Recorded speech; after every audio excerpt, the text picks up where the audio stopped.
रहा है, स्कूल में बच्चे पढ़ रहे होते हैं ना, तो पढ़ते पढ़ते अचानक कहा जाए छुट्टी, तो सारे बच्चे एकदम खुश हो जाते हैं।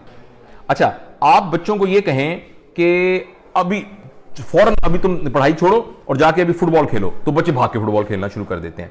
अच्छा, वही बच्चे जो अभी बोर हो रहे थे, जो कुछ करना नहीं चाह रहे थे, तो वो फुटबॉल खेलने क्यों चले गए? हालांकि वो उससे ज्यादा मुशक्कत का काम है। बैठ के पढ़ना बहुत आसान था, भागना दौड़ना तो मट्टी में फिरना तो मुशक्कत का काम है।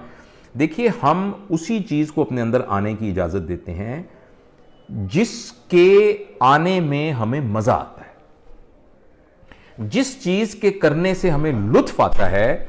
अगर वो मुशक्कत वाली चीज भी हो तो हम उसको करने को तैयार हो जाते हैं। बच्चों के सिलसिले में हमसे बहुत बड़ी गलती हुई है कि हमने पढ़ाई को एक मुशक्कत बनाकर बच्चों पर लाद दिया है। अगर पढ़ाई को भी एक इंजॉयमेंट के तौर पर, एक प्लेजर के तौर पर डाल दिया जाए और लर्निंग एक प्लेजरेबल एक्सपीरियंस के तौर पर अगर हम बच्चों को हम सिखाने की कोशिश करें, तो बच्चे, आप कहते रहेंगे कि मत पढ़ो, वो कहेंगे कि हमने पढ़ना है। अभी पिछले दिनों मैं कल ही बल्कि देख रहा था कि फिनलैंड के अंदर एक कंपटीशन होता है जिसमें आइस कोल्ड वाटर के अंदर स्विमिंग होती है। तो लोग जो है वो इतनी सर्दी में, फिनलैंड के अंदर माइनस टेंपरेचर है, उसमें आइस कोल्ड वाटर, ऊपर बर्फ जमी हुई है, नीचे वो तैर रहे हैं। इतनी ठंड के अंदर उनको क्या मजा आ रहा है? इसलिए वो क्यों एंजॉय कर रहे हैं? इसलिए कि उनके लिए एक प्लेजरेबल एक्टिविटी है। तो हमें जिस चीज में मजा नहीं आ रहा होता और जिस चीज को हम बर्डन समझ रहे होते हैं, हमें अपने आप को रिवाइज करने की जरूरत है, ये देखने के लिए कि ये मेरे लिए प्लेजरेबल है क्यों नहीं। और उसके अंदर एक ये भी है कि हमें काम वही करना चाहिए जो हमारा दिल कहता हो। जिस काम को हम अपने दिल के साथ पसंद करके करते हैं, वो चाहे मुश्किल भी हो, हम उसको करने को तैयार हो जाते हैं। तो बच्चों के सिलसिले में आप इसको ट्राई कीजिए। हमारा अनफॉर्चुनेटली स्कूल का सिस्टम और हमारा एजुकेशन सिस्टम वो इस तरीके से गियर हुआ है कि पेरेंट्स शायद अपनी मर्जी से उसके अंदर कोई बहुत बड़ी तब्दीली ना ला सकें, मगर फिर भी ऐसी स्किल्स मौजूद हैं जिनके जरिए से पढ़ाई को एक प्लेजरेबल एक्टिविटी बनाया जा सकता है।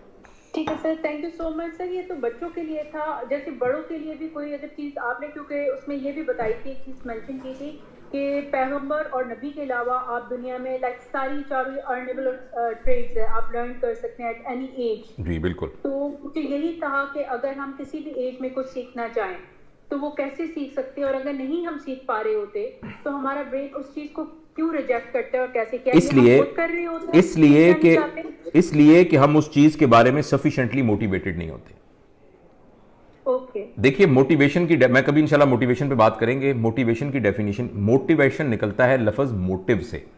मोटिव का मतलब होता है पर्पस, ऑब्जेक्टिव ना। मोटिव, आपका मोटिव क्या है, यानी आपका ऑब्जेक्टिव क्या है। अच्छा, उस मोटिव तक पहुंचने के लिए जो एनर्जी चाहिए, उस एनर्जी का नाम मोटिवेशन है। और उस एनर्जी के सिलसिले के अंदर दो शराइत बहुत जरूरी हैं। एक तो वो एनर्जाइज्ड हो और नंबर दो वो सस्टेन्ड हो। लिहाजा जब भी हमने कोई काम करना हो, उस काम के लिए अगर आप मोटिवेटेड नहीं हैं तो वो आप काम नहीं करेंगे।